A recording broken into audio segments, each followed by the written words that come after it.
எக்காலதுணி என்கிற தலைப்பின் கீழ் கர்த்தருடைய வார்த்தையை கேட்கிற உங்கள் யாவருக்கும் அன்பின் வாழ்த்துக்களையும் சமாதானத்தையும் தெரிவித்துக் கொள்கிறேன்.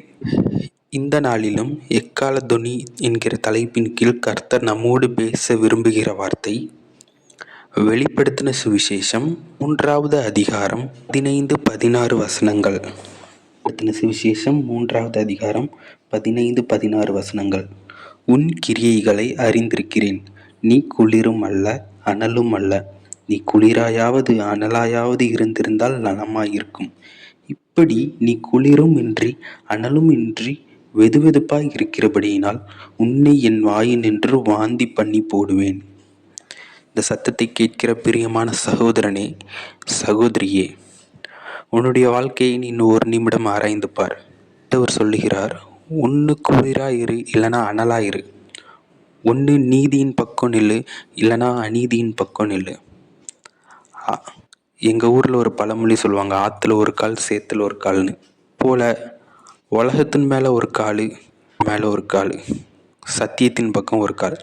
இப்படி இருந்தால் கர்த்தர் நிச்சயமாக நம்மளை அவரோட வாயை நின்று வாந்தி பண்ணி போடுவார். அப்படின்னா நமக்கு வைத்திருக்கிற மகிமை நம் பெற்றுக்கொள்ளாதபடிக்கு நம்ம அவர் சமூகத்திலிருந்து தள்ளிடுவார்.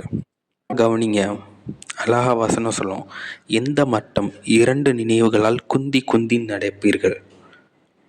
கிறிஸ்து தெய்வமானால் கிறிஸ்துவை பின்பற்றுங்கள், பாகால் தெய்வமானால் பாகாலை பின்பற்றுங்கள். இன்னைக்கு நம்ம ஆண்டவரை ஆராதிக்க, ஆண்டவரை தேடுறதுக்கு ஒரே காரணமே இந்த பூமியில் நம்ம சந்தோஷமாக இருக்கணும், இந்த பூமியில் ஆசீர்வாதமாக இருக்கணும், பூமியில் பெரிய வீடு கட்டி காரு வாங்கி. கர்த்தர் அதுக்காக நம்மளை தெரிந்து கொள்ளலை. இந்த பூமியில் நம்ம பணக்காரனாக வாழணும்னா அதுக்கு வேறு 1000 தெய்வங்கள் இருக்குது. அது இந்தியாவிலேயே பெரிய பணக்காரர்னா அது அம்பானி தான். அவர் ஒன்றும் இயேசு கிறிஸ்துவை தேடலையே, நம்ம ஆராதிக்கிற ஆண்டவரை ஆராதிக்கலையே. அவர்கிட்ட இல்லாத செல்வமா, அவர்கிட்ட இல்லாத ஆசீர்வாதமா, மகிமையா? நம்ம எதற்காக இன்னைக்கு ஆண்டவரை தேடுறோம்? நல்லா கவனிங்க, இந்த பூமியில் எப்படினாலும் வாழ்ந்துடலாம். இயேசு சொன்னார், நானே சத்தியமும் வழியும் ஜீவனுமாய் இருக்கிறேன். எதற்கு வழியாக இருக்கிறார்? சுகம் எனப்படுகிற அந்த நித்திய ஜீவனுக்கு போகிறதுக்கு ஆண்டவராகிய இயேசு கிறிஸ்து ஒருவரே வழி. இந்த சத்தத்தை கேட்கிற ஒரு சகோதரனே, சகோதரியே, ஒருவேளை நீ இப்படி அனலுமின்றி குளிருமின்றி ஆண்டவர் பக்கம் ஒரு கால், உலகத்தின் பக்கம் ஒரு கால்னு வச்சு வாழ்ந்துட்டு இருந்தனா, இது உனக்கு எச்சரிப்பின் சத்தம். இது உனக்கு எக்கால துணி. தயவாய் மனம் திரும்பு. ஒன்று ஆண்டவர் பக்கம் வாங்க, இல்லைனா பூமியின் பக்கமே போங்க, உலகத்தின் பக்கமே போங்க. என்னால் ஆண்டவர் பக்கம் வர முடியல, என்னால் இந்த கிறிஸ்தவ நெறிமுறைகளை பின்பற்றி வாழ முடியல, இது ரொம்ப கஷ்டமாக இருக்குது, இது ரொம்ப இடுக்கமாக இருக்குன்னு நீங்கள் நினச்சிங்கன்னா நீங்கள் தாராளமாக உலகத்தின் விருப்பப்படி வாழ போகலாம்.